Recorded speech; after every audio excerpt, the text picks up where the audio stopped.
I never expected anything unusual that evening. The office was quieter than usual, the hum of the air conditioner the only sound accompanying my keystrokes. It was just me and the glow of the screen. Quarter-end deadlines had me drowning in spreadsheets, and staying late wasn't new. Everyone else had left hours ago. I didn't mind the silence. In fact, I often found comfort in it. I was focused, calculating figures and updating client reports when I heard the elevator ding. I didn't look up right away. It was probably the cleaning staff. But then I heard his voice. "Still working?" I turned to find Mr. Carter standing there. Our boss. Always immaculately dressed, always commanding without trying. He rarely spoke to me beyond work instructions, but tonight, he had a softer tone. I nodded, just wrapping up the reports. He walked closer, scanning the nearby desk, then looked at mine. "You're always thorough. I've noticed that." A simple compliment, but coming from him, it felt different. I wasn't sure how to respond, so I just smiled and nodded again. He leaned against the desk beside mine and folded his arms. "You shouldn't work this late all the time." "I don't mind," I said. "I like being ahead of things." He smiled just a little. "Still, it's rare. Most people race out the second the clock hits 6. There was a pause. Not awkward, but intentional. He didn't seem in a rush to leave. Then he said, "You're not just good at what you do. You're different." I wasn't used to hearing things like that, especially from him. It sent a strange flutter through me. I tried to keep my expression neutral, but I felt my heart rate pick up. He looked down for a moment, like he was weighing whether to say something else. Then he straightened. "Anyway, don't stay too late. It's not worth burning out." I nodded again, but he didn't move. He glanced back at me, and our eyes met. There was something unspoken in the air, something I couldn't name, but definitely felt. After a few seconds, he finally turned to go, and I let out a breath I hadn't realized I was holding. The elevator closed behind him. For the rest of the night, I couldn't focus. My mind kept replaying the way he'd looked at me, the way his voice dropped slightly when he said I was different. I told myself I was imagining things. He was just being nice, professional, but deep down something had shifted. And no matter how hard I tried, I couldn't go back to feeling like nothing had happened. The next few days felt different. I found myself thinking about that night more than I should have. His words echoed in my mind, and every time he passed by my desk, I couldn't help but notice how long his gaze lingered. It wasn't just me either. He started finding reasons to talk to me, small things that didn't require his attention before. A quick check-in about my workload, a compliment on how I handled a client email. Each interaction left behind a trace of something more than professional interest. I convinced myself it was harmless. Maybe he was just finally recognizing my work. But then, he started staying a bit longer during our conversations. Sometimes we'd run into each other in the hallway, and he'd pause like he had something else to say, then change the topic. One afternoon, he mentioned a new restaurant nearby and said I'd probably like it. He didn't invite me, not directly, but the suggestion hung in the air like a silent offer. It became a quiet routine, stolen moments at the office, shared glances that held unspoken tension. We hadn't crossed any lines, but the emotional pull was undeniable. I knew he was married. He never mentioned her, but the ring was always there. Still, that didn't stop him from sending me a late-night message one Friday. "Hope you got home safe. You work too hard." I stared at the message longer than I should have before replying. "Thanks. Just trying to stay on top of things."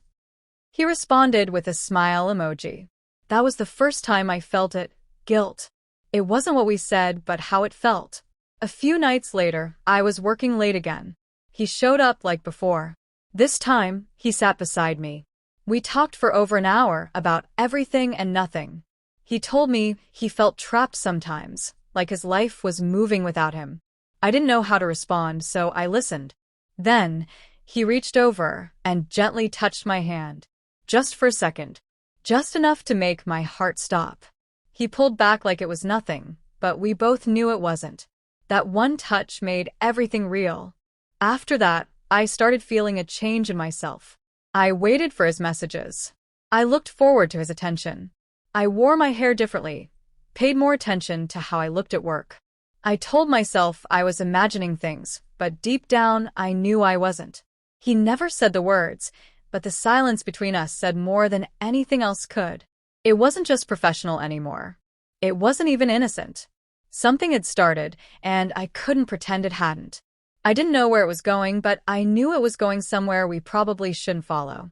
It happened quietly, without warning. One evening turned into something else, something I can't erase. We were alone again, the usual silence between us loaded with everything we'd left unsaid. He walked in, barely said a word, just looked at me like the decision had already been made. He came closer, and this time I didn't step back. There was no dramatic confession, no promises. Just one moment folding into the next until the space between us disappeared. His lips brushed mine, hesitant at first, then certain. I didn't stop him. I didn't want to. The air felt heavy, charged, like we were both waiting for this. When he pulled away, neither of us spoke. The guilt didn't hit immediately. That came later. The next morning at work, everything felt off. He didn't say much. He barely looked at me. It was like he'd flipped a switch. I tried to act normal, bury the memory, focus on emails, but I couldn't. He avoided me all day. When I finally caught him alone, he just said, "We should keep things professional." That was it. No explanation. No acknowledgement of what had happened. Just a neat line drawn to pretend we hadn't crossed it. I felt like a fool. The weight of what we did settled hard on me. I couldn't eat. I couldn't sleep. Every time he passed me in the hallway without a glance, it stung. I started questioning everything. Was it just a lapse in judgment for him? Was I a mistake he wanted to forget? Rumors started circling. People noticed his sudden coldness. A coworker asked if something was going on, half joking. I laughed it off, but my heart raced. I was spiraling. The work I used to love became unbearable. I started making mistakes, small ones, but enough for people to notice. He stopped messaging. He stopped everything. It was like he'd never looked at me the way he did, never touched me the way he did. I was left with fragments of something that was never real for him. One afternoon, I overheard him on the phone. He was planning a weekend getaway with his wife. His voice sounded soft, loving. The same softness he'd once shown me. That moment broke something in me. I realized I'd never been special. Just convenient. A brief distraction from his real life. He returned to it without hesitation while I was stuck in the aftermath. There were no apologies, no closure. Just distance. Silence. And the aching truth that I had let myself believe in something that was never mine. The silence between us became permanent. He went back to being the boss, distant, composed, unaffected. I tried to do the same, but everything felt different. The office wasn't the same anymore. The walls felt smaller, the air heavier. People looked at me differently, or maybe I just imagined it. Either way, I was drowning in the consequences of something no one else even knew about. I stopped staying late. I stopped engaging. The job I once cared about became a daily reminder of my mistake. I thought about quitting more than once, but I didn't. I didn't want to leave like a failure. I wanted to leave on my own terms. Not because of him. He never reached out again. Not a message, not a word. Just silence. It was clear that what happened meant nothing to him, and that hurt more than I expected.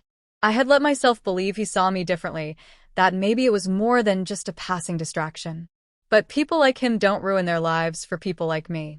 One day, I saw him with his wife. She came to the office briefly, smiling, unaware. He introduced her with ease, the same confidence he used in every situation. I stood at a distance, watching him play the devoted husband role with no cracks, no signs of what had really happened. That moment made everything crystal clear. I had been living in a version of the story he never intended to keep. It took time, but eventually, I stopped looking for him in the hallways. I stopped hoping for an apology that would never come. I realized that closure doesn't come from the other person. It comes from facing the truth. I had made a choice. A reckless one. And I had to live with it. But I didn't want that choice to define me. I enrolled in night classes, started focusing on things outside the office. I got promoted eventually, not because of him, but despite him. I found value in myself again, one day at a time. I don't hate him. I don't even think about him that often anymore. But I'll never forget how easy it was for him to walk away and how hard it was for me to rebuild. He returned to his perfect life, and I had to clean up the emotional mess left behind. It wasn't love. It wasn't even real connection. It was a warning wrapped in temptation. And now, when I look back, I don't see what we had. I see who I became after it ended. Someone stronger, someone more cautious, someone who knows her worth. Sometimes the hardest lessons come from the quietest betrayals. And while I'll never repeat that mistake, I carry the reminder of what happens when you fall for someone who is never meant to catch you.